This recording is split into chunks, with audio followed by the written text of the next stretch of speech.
আসসালামু আলাইকুম। সবাই কেমন আছেন? মাহে রমজানের প্রথম 10 দিনের আজকে 7ম দিন। তো যে যেখানে আছেন ভালো থাকবেন। তো আমি একটা টপিকস নিয়ে কথা বলতে চাচ্ছিলাম আসলে। এটা অতীব বাস্তব, সৃষ্টির শুরু থেকে চলে আসছে আর সৃষ্টির শেষ পর্যন্ত এটা চলবে। তো তার উপর দিয়েও আমাদেরকে সৃষ্টিকর্তার দাসত্ব মেনে চলতে হবে। অর্থাৎ আমরা মানুষ হিসেবে তার প্রতি যে কৃতজ্ঞ, এই কৃতজ্ঞতা বোধ থাকতে হবে। তো যুগে যুগে মানুষ ধ্বংসের দ্বারপ্রান্তে গেছে। আল্লাহ তাআলা এক এক কওম বা এক এক জাতির জন্য এক একজন নবী রাসূল প্রেরণ করেছে তাদের হেদায়েতের জন্য। আর আমরা শেষ নবীর উম্মত। তো খতমুন নবুয়াত অর্থাৎ নবুয়তের শেষ যেটা, সেটা হচ্ছে হযরত মুহাম্মদ সাল্লাল্লাহু আলাইহি সাল্লাম, মানবের শ্রেষ্ঠ মানব। তাকে সৃষ্টি করা না হলে গোটা জাহান সৃষ্টি করা হতো না। আমরা সেই নবীর উম্মত। তো নবীর উম্মত হিসেবে নিজেদেরকে দাবি করি, তবে নবীর দেখানো পথ বা নবীর যে আদর্শ সেটা কতটুখানি লালন করতে পারছি বা কতটুখানি সমাজে বা বাস্তব জীবনে সেটা বাস্তবায়িত করতে পারছি, এটা হচ্ছে মুখ্য বিষয়। তো আসলে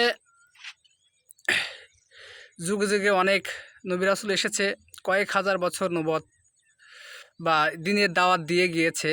তো হেদায়েত প্রাপ্ত হয়েছে কোনো কোনো নবীর ক্ষেত্রে 10 জন, 12 জন, 2 জন, 1 জন, এমনটাই।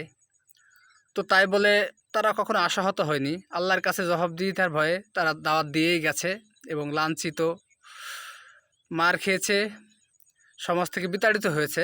তারপরেও আল্লাহর রাজ কায়েম করার জন্য পৃথিবীতে মানুষের দ্বারে দ্বারে যেয়ে দাওয়াত দিয়ে গিয়েছে। আর শয়তানের কাজ হলো ধোঁকা দেওয়া। আর সবসময় এটা চিন্তা করবেন, সমাজে বা তৎপার্শ্ববর্তী শয়তানেরই যে এজেন্ডা বাস্তবায়ন সে করে যাচ্ছে, আর আমরা মানুষ হিসাবে আমাদের যে কৃতজ্ঞতাবোধ সেটা ভুলে যাচ্ছি। দিনে দিনে এমন পর্যায়ে পৌঁছে যাচ্ছি যে পৃথিবীতে বাঁচার জন্য, পৃথিবীর স্বার্থ হাসিল করার জন্য আমরা যা খুশি সেটাই করার জন্য প্রস্তুত।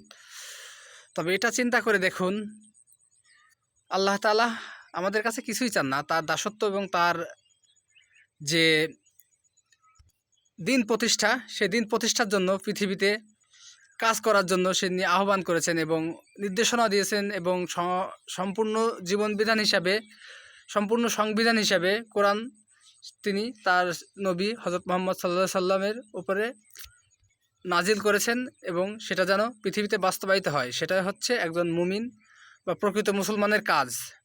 তো আমরা পৃথিবী বা দুনিয়াবি যত স্বার্থ হাসিল করার জন্য আমরা সেই কোরআনটাকে মুখে স্বীকার করি, কিন্তু বাস্তব জীবনে কতটুখানি কাজে লাগাতে প্রস্তুত, এতটা মাথায় নিয়ে কাজ করুন। তো আপনি নিজেও কোনো না কোনো মতাদর্শে বিশ্বাসী।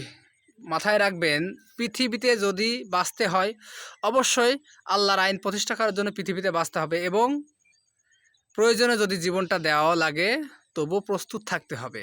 কারণ আপনি যদি একত্ববাদ অর্থাৎ পরকালে বিশ্বাস করেন, অবশ্যই আপনাকে আল্লাহর দাসত্ব স্বীকার করে আল্লাহর আইন পৃথিবীতে প্রতিষ্ঠা করে, যদি পৃথিবীতেও শান্তি চান অবশ্যই আল্লাহর আইন আপনি প্রতিষ্ঠা করুন। দেখবেন আপনি নিজেও শান্তিতে থাকবেন, আপনার আশেপাশে যত মানুষ আছে তারাও শান্তিতে থাকবে। তো এই চিন্তা করে অবশ্যই আপনি দিন প্রতিষ্ঠা করার জন্য কাজ করে যাবেন। মানব রচিত বা মানব আদর্শ বাস্তবায়ন করার জন্য আপনি যতই পৃথিবীতে দৌড়ান না কেন, আপনার দৌড়ানোটাই সায় হবে। দিন শেষে আপনি যখন আপনার 3 মাথা এক জায়গায় হবে, তখন কিছুই করার থাকবে না। উত্তর দক্ষিণ যখন হবেন তখন কিছুই করার থাকবে না। আসলে কিছু কিছু মানুষ আছে বোঝে, সেটা মরার পরে বা মরার এমন একটা সময় যখন আর দোয়া কবুল হবে না।